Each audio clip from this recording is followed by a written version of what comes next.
Well,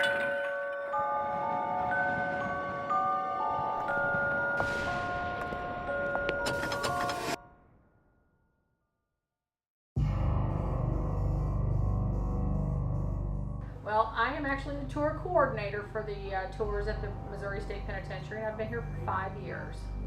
The prison itself was opened in 1836 and was the oldest continually operating prison west of the Mississippi when it closed in 2004.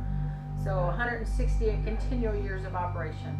Well, we've had Pretty Boy Floyd, Sonny Liston, came into this prison as a 17-year-old and was here for 2 years, learned to box while here, came out as a world champion and was defeated by Muhammad Ali and or Cassius Clay.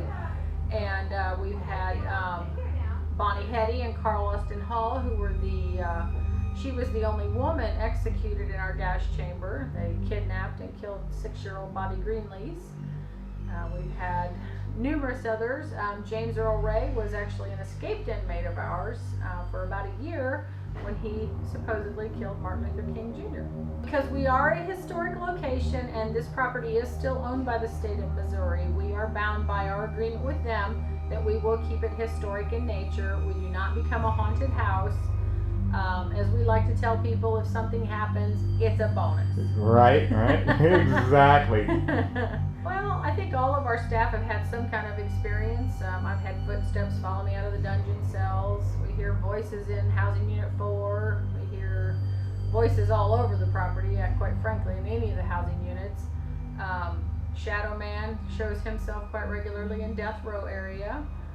There's just, everybody's had their own type of experience, so it's hard for me to just pin them all down.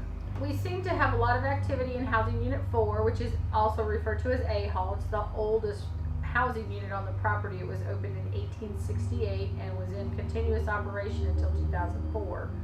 A lot of activity in that building. That's also where the dungeon cells are housed.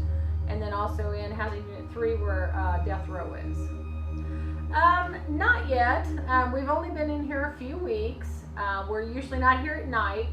We do understand from a lady that used to clean here that she quit because of some of the strange activity that went on here, and she refused to come back in here at night. Yes, it was built for Warden Marmaduke in the late 1880s. His family lived here, and subsequent wardens after that also lived here. We have a toll-free number, 866-998-6998, and that'll get you through to me. You can also go onto our website. You can email us at info@MissouriPennTours.com.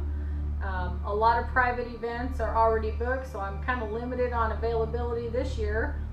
We do recommend that you start contacting us late in the year or at the first of the next year for the next year's tours, because we do book up rather quickly for the private overnights.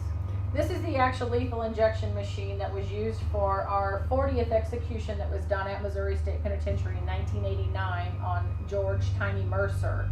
So we've been lucky enough to acquire this from the Department of Corrections to have on loan, and just a little something extra that most places don't have.